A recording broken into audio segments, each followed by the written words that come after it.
जे वकीलन इरसा act में इम्कानी तरमीम के गैर कानूनी करार ॾींदे रद्द करे छॾियो आहे।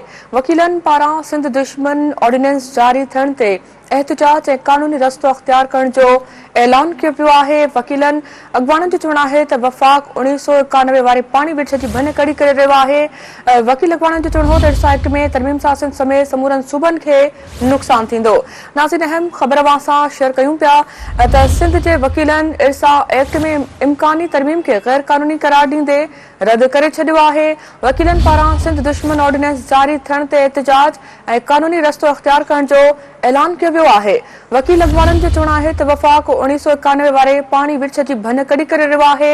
वकील अॻवाननि जो चवणु हो त इरसा एक्ट में तरमीम सां सिंध समेत समूरनि सूबनि खे नुक़सान थींदो। अवां खे नाज़रीन अपडेट कयूं पिया। सिंध जे वकीलनि इरसा एक्ट में इम्कानी तरमीम खे गैर कानूनी करार ॾींदे रद्द करे छॾियो आहे। वकीलनि पारां सिंध दुश्मन ऑर्डिनेंस जारी थियण ते एहतजाज ऐं कानूनी रस्तो अख्तियार करण जो ऐलान कयो वियो आहे। वकील अॻवाननि जो चवणु आहे त वफ़ाक़ 1991 वारे पाणी विर्छ जी भन कड़ी करे रहियो आहे। इरसा एक्ट में तरमीम सां सिंध समेत समूरनि सूबनि खे नुक़सान थींदो। सिंध जे वकीलनि इरसा एक्ट में इम्कानी तरमीम खे गैर कानूनी करार ॾींदे रद्द करे छॾियो आहे।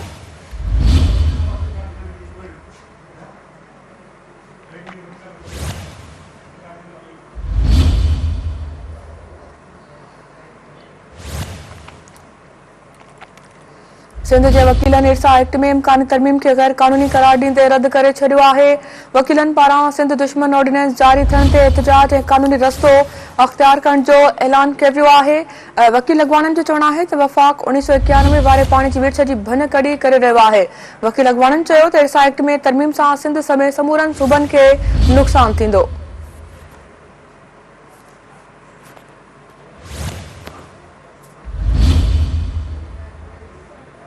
अवां खे नाज़रीन आगाह कंदा हलूं। सिंध जे वकीलनि इरसा एक्ट में इम्कानी तरमीम खे गैर कानूनी करार ॾींदे रद्द करे छॾियो आहे। वकीलनि पारां सिंध दुश्मन ऑर्डिनेंस जारी थियण ते एहतजाज ऐं कानूनी रस्तो अख्तियार करण जो ऐलान कयो वियो आहे। वकील अॻवाननि जो चवणु आहे त वफ़ाक़ 1991 वारे पाणी जी विर्छ जी भन कड़ी करे रहियो आहे। वकील अॻवाननि चयो त इरसा एक्ट में तरमीम सां सिंध समेत समूरनि सूबनि खे नुक़सान थींदो। अवां खे अपडेट कंदासीं। सिंध जे वकीलनि इरसा एक्ट में इम्कानी तरमीम खे गैर कानूनी करार ॾींदे रद्द करे छॾियो आहे।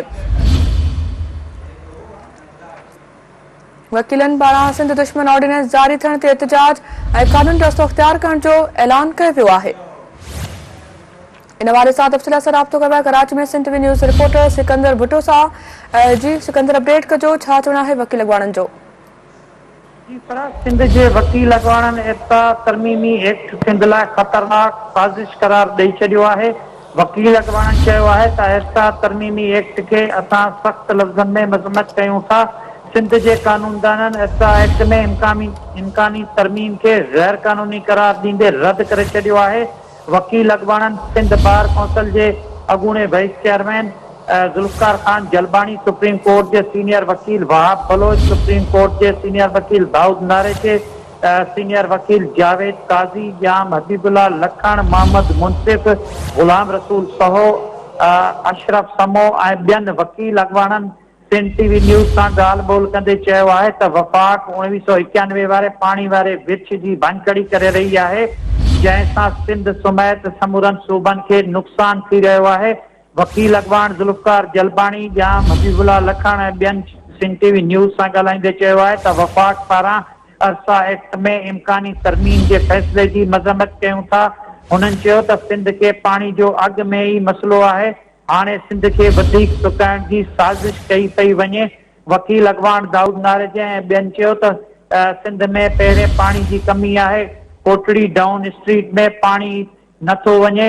समुंड में भी दरिया जो पानी न वञण सबब जेको आहे त हज़ारे ऐं लखे एकड़ ज़मीन जेकी आहे को बंजर ऐं कलराकी थी रही आहे। वकील अॻवान जाम हबीबुल्ला लखण ज़राअत वारे सूबाई वज़ीर मोहम्मद बख्श खान महर खां बि घुर कई त सिंध जो जेको गुज़र सफ़र आहे उहो ज़राअत ते आहे ऐं हू ज़राअत जो वज़ीर आहे, इन मुतालिक़ एक्शन खणे ऐं इहा मालूमात वठी करे इहो एक्ट रुकाइण जी कोशिश करे। कानूनदान अशरफ समो, गुलाम रसूल सहो ऐं ॿियनि चयो त इरसा एक्ट में तरमीम खां पोइ सूबनि जा अख्तियार ख़तम थी वेंदा। उन्हनि चयो त इरसा एक्ट में तरमीम खां पोइ वज़ीर आज़म पंहिंजी पसंदि जी कंहिं बि माण्हू खे जेको आहे त कुर्सी ते विहारे सघे थो। कानूनदाननि जो इहो बि चवणु हो त सदर आसिफ अली ज़रदारी कुझु ॾींहं अॻु जेको इजलास घुरायो हो उहो गैर कानूनी ऐं गैर आइनी हो। सदर खे इजलास घुराइण बाबति के बि अख़्तियार न आहिनि। वकील अॻवाणनि इहो बि चयो त वफ़ाक़ी हुकूमत जेकॾहिं सिंध दुश्मन ऑर्डिनेंस जारी कयो त असां एहतजाज सां गॾोगॾु जेको आहे त कानूनी रस्तो बि अख़्तियार कंदासीं।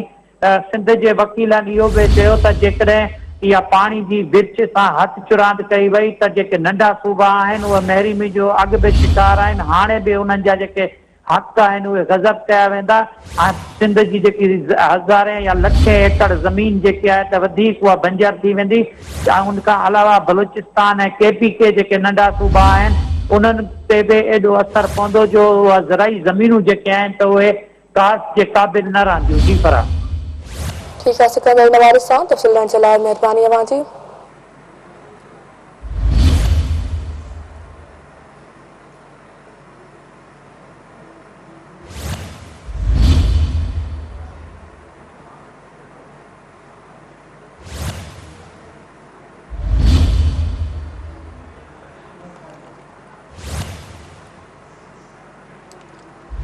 सिंध जे वकीलनि इरसा एक्ट में इम्कानी तरमीम खे गैर कानूनी करार ॾींदे रद्द करे छॾियो आहे।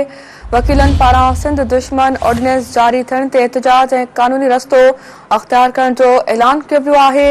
वकील अॻवाणनि जो चवणु आहे त वफ़ाक़ 1991 वारे पाणी जी विर्छ जी भञकड़ी करे रहियो आहे।